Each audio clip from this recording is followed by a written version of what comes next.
Yeah. So we open up our next session now with Reverend James Bhagwan. REM Church is nurturing and advancing a movement towards an alternative future. And we look forward to hearing from you, Reverend James. Thank you. I hope you can all hear me. Thumbs up if you can. Okay, that's a good start. Yeah, good day, everyone. Bolobinaka again. Those who have joined as the conversation has been ongoing, as I said earlier, apart from Joe and others, it's nice to see some old friends, well, names of old friends, as most cameras are off. Welcome to Atalanoa and the conversation around how we all can reweave the ecological map, not just in the Pacific or for the Pacific, but also reminding ourselves that, particularly in this gathering, as PANS meet, that the Pacific actually, in many spaces, includes the land now called Australia and Aotearoa New Zealand. So this is not really around how you in Australia and New Zealand can partner with the Pacific, but acknowledging that you are a part of the Pacific.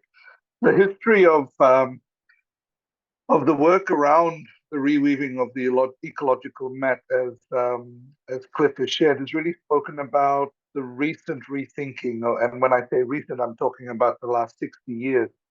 But our relationships and work in this space go back thousands of years. And that's something to acknowledge, particularly this week in Australia at a very significant time.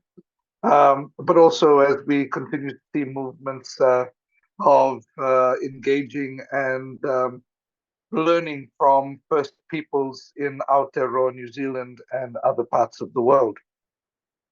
But at the outset, we have to recognize that some of this work is still very countercultural in terms of development. There are still many places in the world, in so-called developed countries, where the voices of Indigenous people are not being heard, and not just in the context of the rights of Indigenous people, but recognizing in the recognition of the role that Indigenous knowledge and wisdom plays in what we need today. I think we can all agree that the climate crisis, the climate emergency that we're in, the rush for resources, as we continue to see the continued exploitation of land, and now the ocean as the final frontier in this new grab of resources, or renewed grab for resources, is based on an unsustainable model. We here talk about infinite growth, but there is really finite resources, particularly in the way in which they're being exploited and extracted today. And that's what REM is about. It's recognizing that at the heart of the crises that we face, whether it is climate, whether it is to do with conflict in our regions and around the world, that at the heart of it is the ecological crisis that we currently face. And REM is very much that response.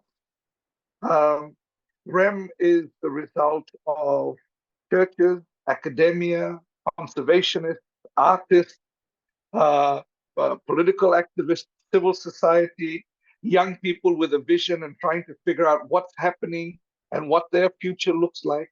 And I do encourage you not only to, and we can put the links up in this chat, to look at the publications around REM, the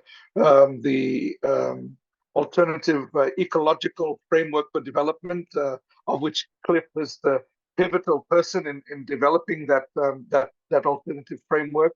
The work on intermert or ecological accounting, which really looks at the value of the environment and the value of our biodiversity, not from the root, not from the use or looking at it as a resort, but actually the services that they provide.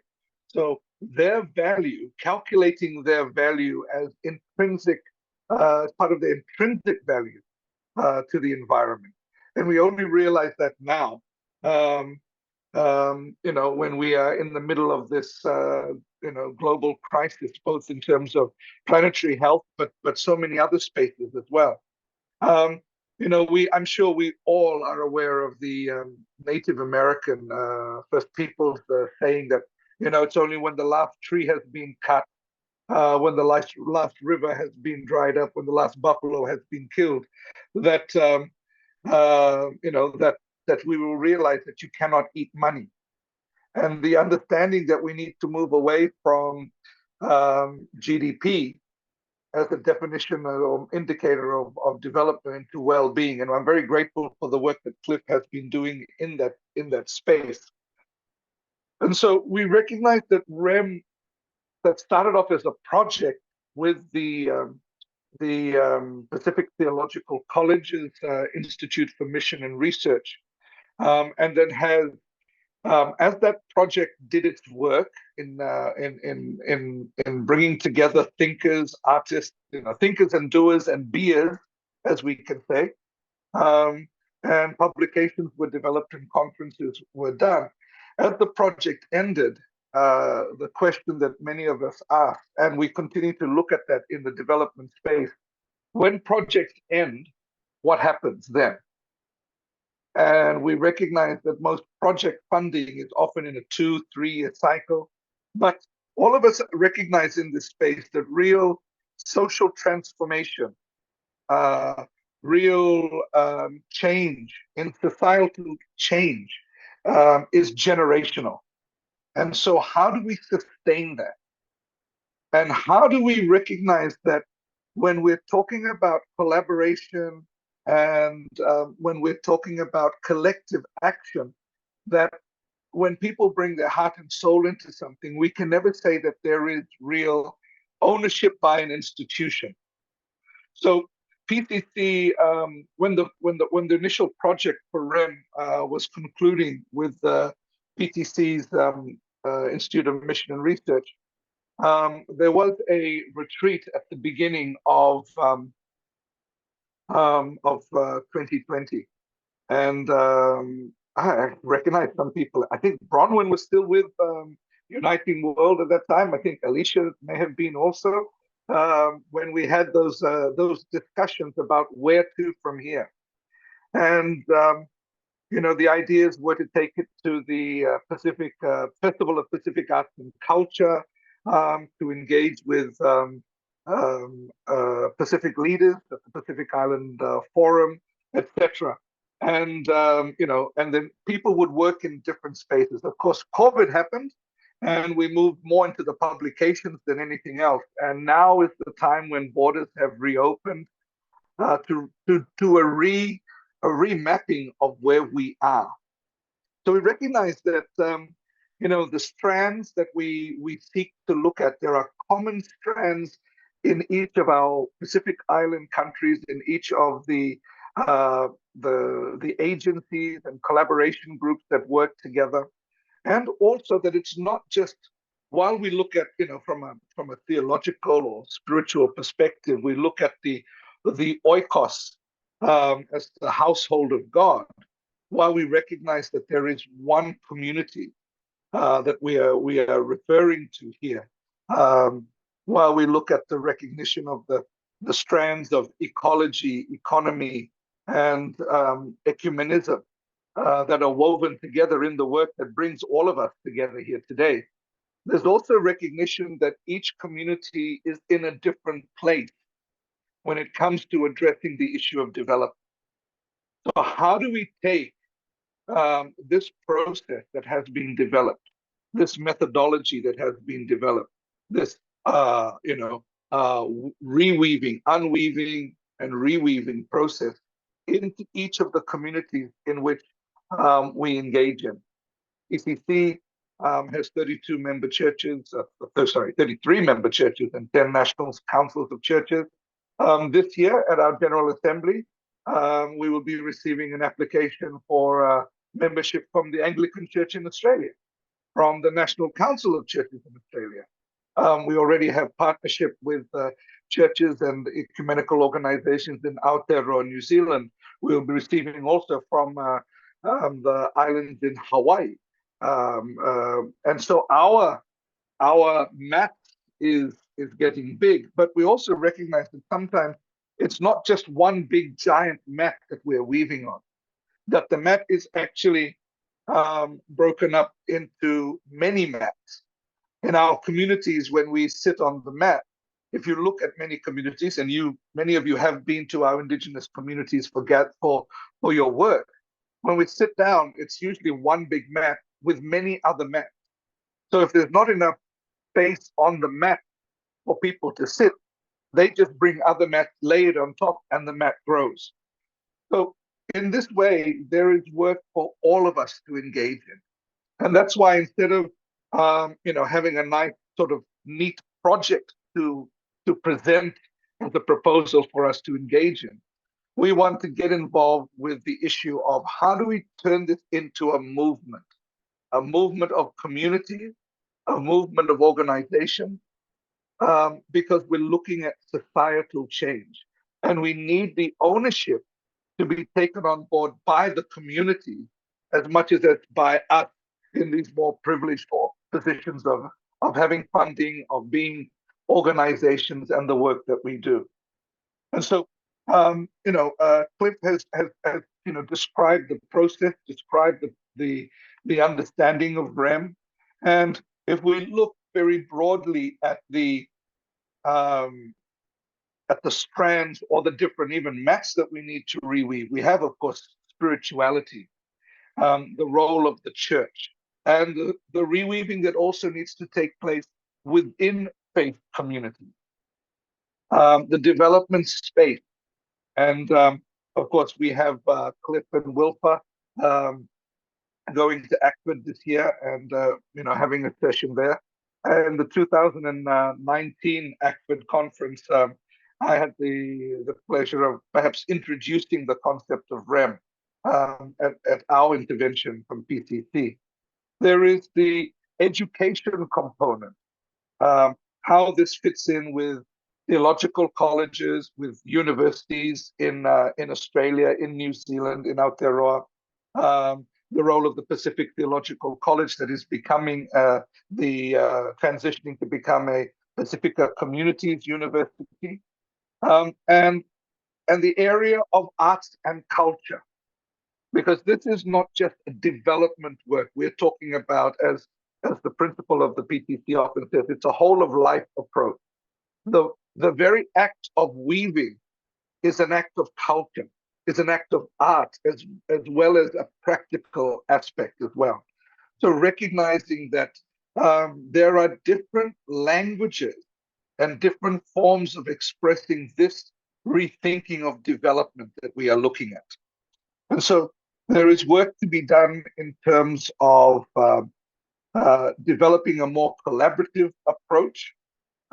We need to understand what are well-being indicators for our Pacific communities, for our communities in the land now called Australia, for our communities in Aotearoa. What does well-being mean now, in the past, and what will well-being mean particularly in the future?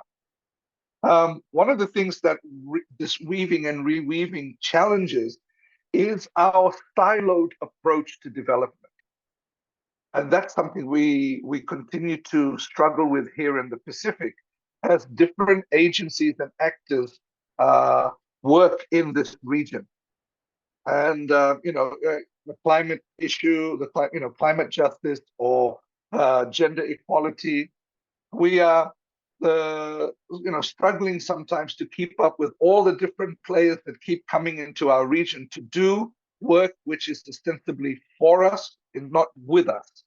So how do we reweave a more collaborative approach in the work that we do?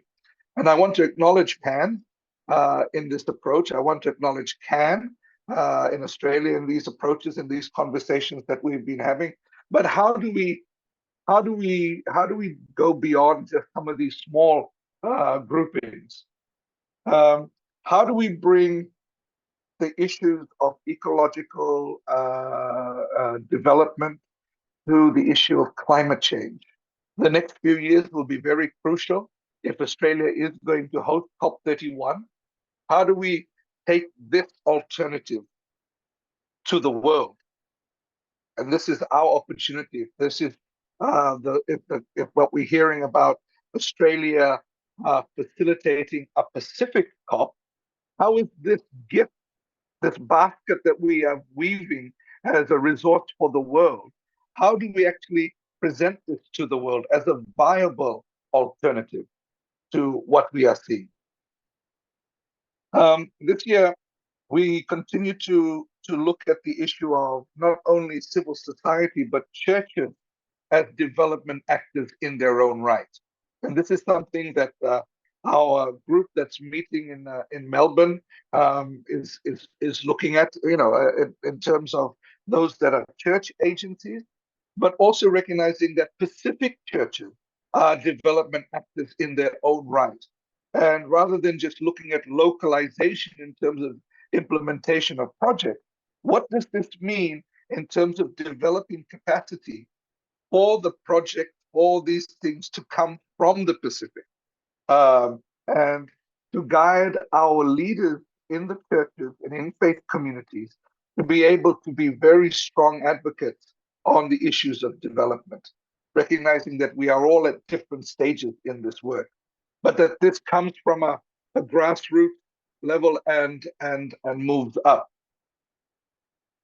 As we look at PCC and think about how we share knowledge about REM and how we roll this out in the region and what sort of resourcing might be needed, PCC has taken the work of REM as a whole of organization approach. So what do the concept and the principles of reweaving the ecological map, this framework, mean when we look at ecological stewardship and climate justice? But beyond that, what does it mean in the context of gender justice, on child protection and empowerment, when our children are facing these issues?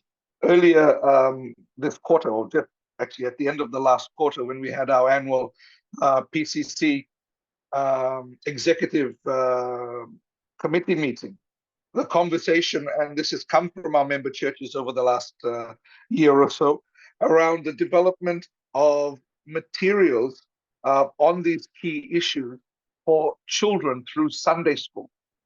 So recognizing that we have conduits for social transformation at a very early age that can help reconnect our young Pacific Islanders with those values, which unfortunately, due to these unsustainable and, dare I say, Western models of development, have been lost. How do we apply this again to the role of our young people? And I want to acknowledge Daphne and Wilfa, who have been part of the REM youth for more years than I've been involved in this work. Within PCC, we will be bringing this as a key discussion point at our upcoming General Assembly in November in Noumea, and looking at how we take this forward. And so Cliff and others will be key to this issue, working with civil society as well. What does REM look like in practice when we take it to our church development programs, such as farms, such as education, not just theological education, but church-run and managed schools? Are we inculcating these values there? What does rethinking education look like in this context? PCC is in the process of developing 52 acres into an eco farm project, the Lomana Navulangi Eco Farm Project. Lomana Navulangi is from the indigenous Fijian or Itoke language, which means love of the stranger or love of neighbor. And here we are recognizing not just the neighbors in the area, which are a diverse communities, but recognizing that love of neighbor extends to creation as well. So how do we do our agricultural work in the way which loves the environment? And so we are looking at this through the way in which we develop our farm, through introducing agroforestry, climate sequestration, and maybe Wilfa will later talk about the the ecological audits that we are doing in terms of indigenous plants, medicinal plants, and bringing our church farm managers from around the region together to look at these values, to look at organic farming, and instead of just you know slash and burn before agriculture, to actually protecting the integrity of the environment on which we plant. So these are some of the things we are looking at in terms specifically of PCC. Of course, as I said, it's a whole of organization approach, but even how we look at funding models. These are things that we're also taking on board. What we have discussed with the Pacific Theological College, with Cliff and others, is the need for a regional retreat next year. It's been 3 years since we did this work, or we had our last retreat and we said all the things we're going to do. But of course, COVID happened. And so there is a need to regather, particularly as we have new weavers coming on board. So as we look to develop this regional retreat, it's not just going to be people who were part of the original REM project, but opening it up to those who would like to partner with us. And I hope that as we plan this, you may consider being part of that retreat, and how we move forward. We're looking for hopefully the first or second quarter of next year. I think in terms of how as partners, the role that you could play in this work is obviously up to each organization based on its capacity. But in broad strands, what we're looking for is the shifting of development policy and practice. How do we recognize well-being as a development indicator? How do we shift, for example, in the conversation at ACFID to make it more REM oriented? And what do we mean what does it mean to go beyond development? And of course, I think particularly for the more developed countries, what is the role of indigenous or First Peoples in development, in unpacking and guiding development? I know and recognize Australia is developing or has developed this First Nations foreign policy. But it's more than just having First Nations in terms of diplomatic engagement. How does this influence real foreign policy in the region? What does that look like? And what does that look like domestically as well? And so these are things that we can collaborate and look to see how we partner with, not just in terms of rolling things out in the Pacific, but also including the land now called Australia and Aotearoa New Zealand. And this is specifically because the 2050 strategy for the Blue Pacific continent, which was endorsed by Pacific leaders last year at their forum here in Fiji, and is currently going into implementation design. And that implementation process, again, will come to the leaders this year at the Pacific Island Forum Leaders meeting in the Cook Islands, in just over a month's time, or just under a month's time, should I say. This quite significantly involves Australia and New Zealand as members of the forum, not just in terms of development partners, but as part of the Pacific.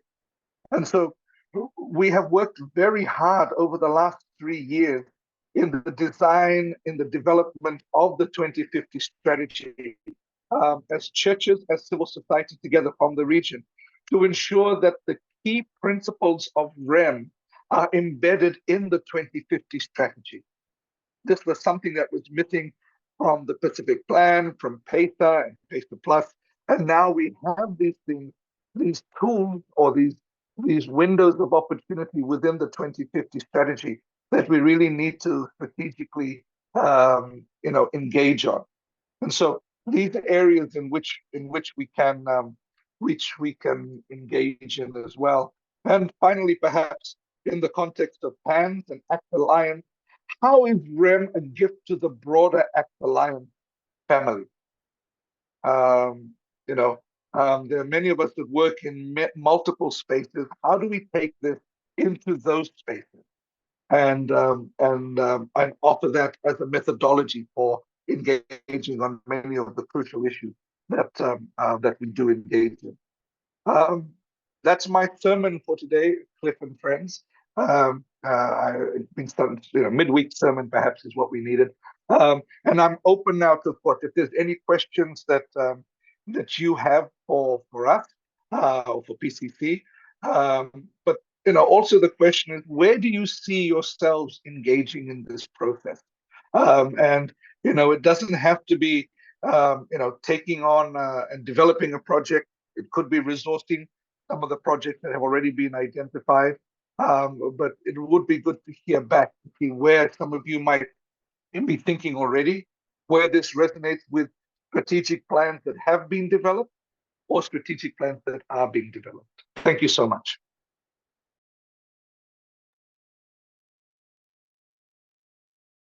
Thank you very much, Reverend James, for the informative input. We now have some time for Talanoa. For those of you who have noted down questions or comments, we have, according to our agenda, we have some 20-25 minutes or so for this.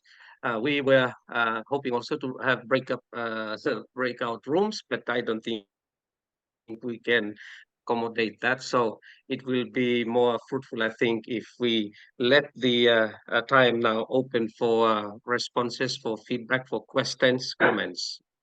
So please go ahead and do comment or ask. Thank you. Raise your hand or however you want to indicate that you have something to say.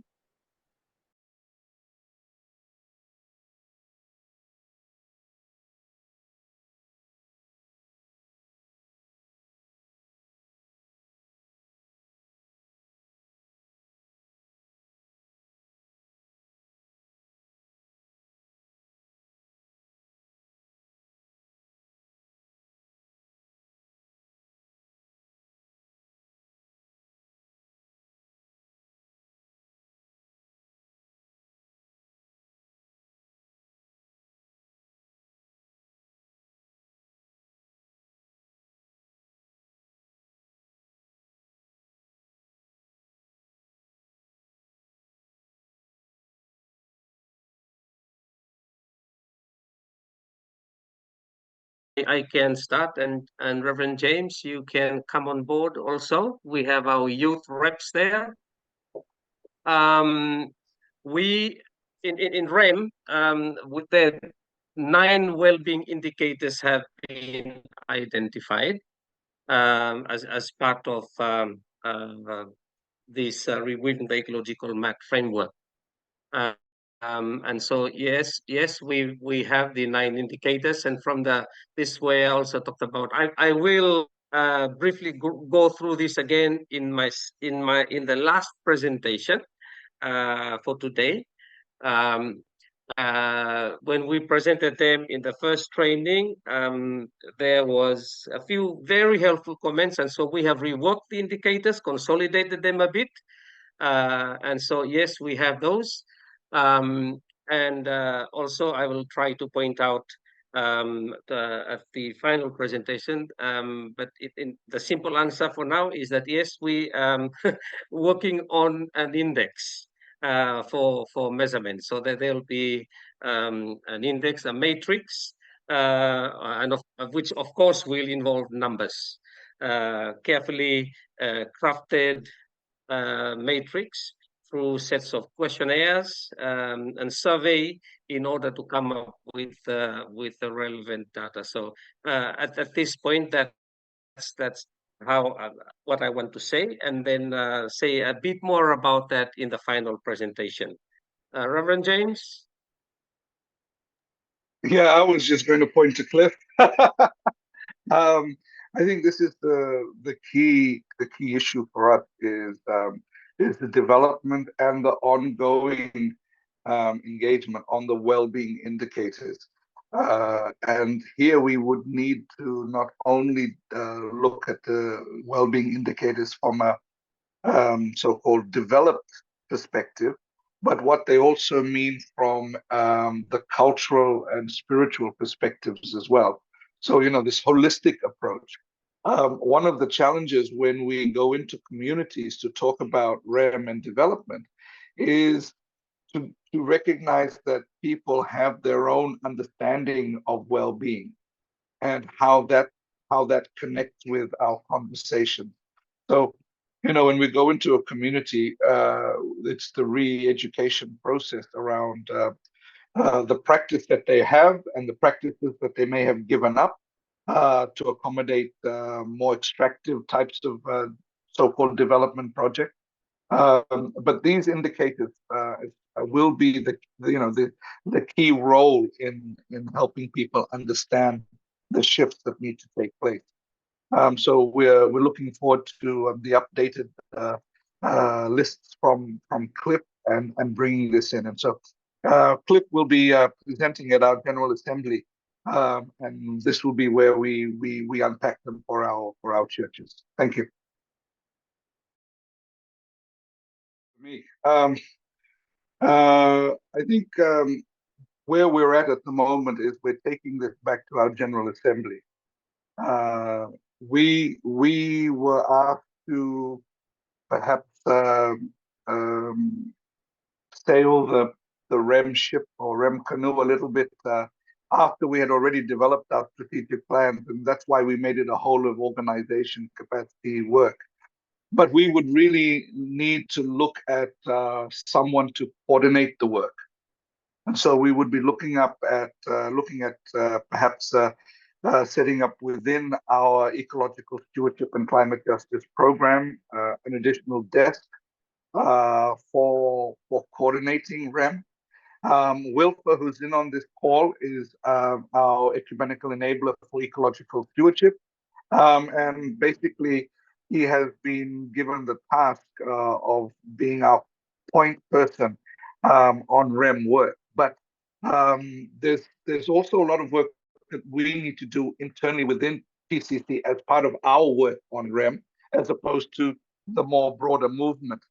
So I think the first step really for us is to prepare and hold this retreat around REM, so that we can have a sit down with partners, with collaborators in this space, and really look to see where we're going to go. As I've said, PTC does not own REM. There is no intention for us to own REM. We have just been the custodians of this movement for the last 3 or 4 years. And the challenge now is, where do we take it to? And that's not for PCC to say. We will do our work in this space, with in terms of our advocacy, in terms of our work with our member churches, bringing it into the broader advocacy issues of what areas of our advocacy issues that we work in. But PCC will never control the narrative of REM and guide it. That needs to be done as a collective effort. And I know it's not a neat thing, and we always look for neat places to place all these projects and things, but that's the whole point of a movement. And many of us got into the work we're doing now by being part of other movements, and that has brought us more into the development space. So we have to remember what those dynamics can be like, and that there is a need for not only PCC's resources, but also the Pacific Theological College, also our Pacific young people, and others who want to engage in this space. So I think first and foremost, what we are looking for is a way to bring people together and really spend time to design together where we're going to go, what some of that strategy may look like, and then find the appropriate place for coordination. It doesn't have to be PCC. We're happy to do it. But, I think this is something that we all need to engage together. Those of us here in this call and others as well. Thank you. Thank you, James. Just very briefly, thank you, Kylie, for the question. Uh, Part of the response, I think, we'll also hear from the two youth reps, since they also have some thoughts on that are related to your question. So part of the response will come through their input as well. And so, if there needs to be further additional question on that, certainly. But our two youth reps also be speaking into that. Thank you.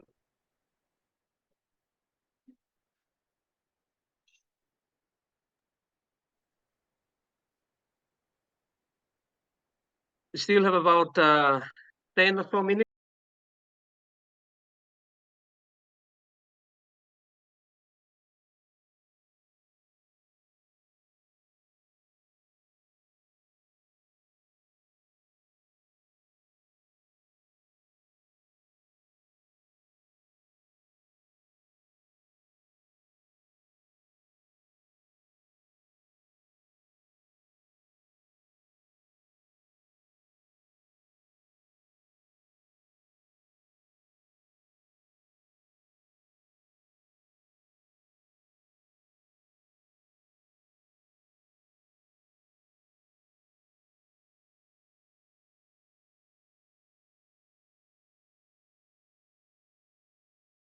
Thank you.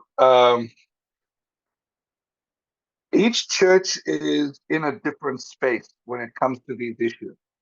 And that's the first thing we need to recognize. That there is never going to be a uniform approach to this. So Reverend Dr. Cliff is working in partnership with the Anglican Overseas Aid in the Solomon Islands.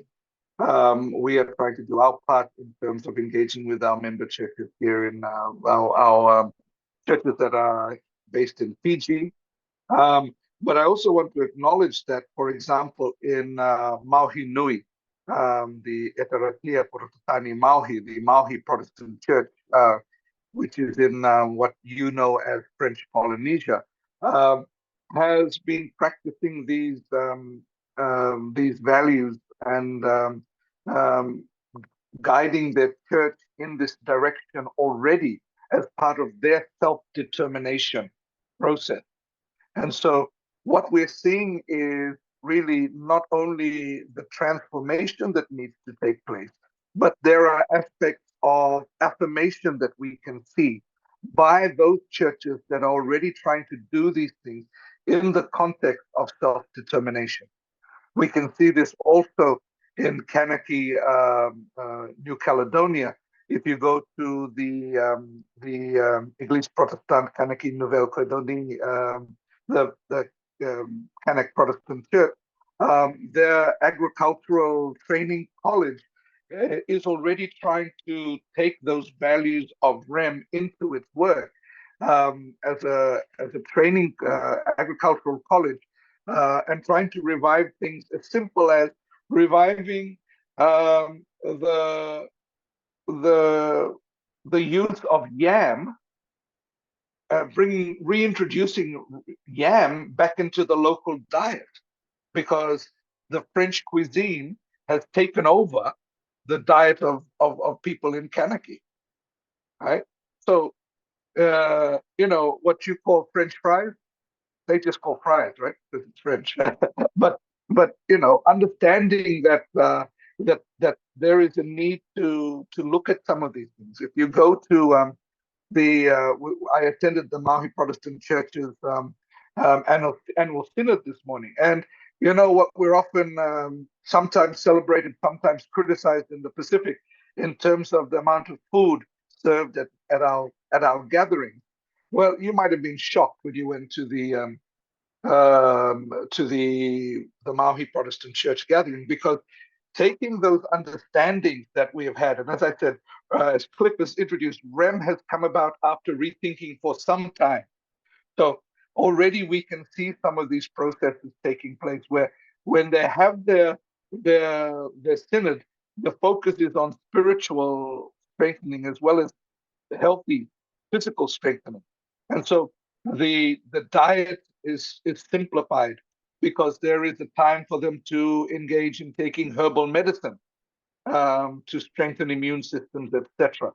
So recognizing the value of traditional medicines and things like that, and actually including that in the morning as you walk into your meeting room, there are the traditional people there, people who make traditional medicine, and depending on where you're at and your physical, health issues, there is the medicine to go with that.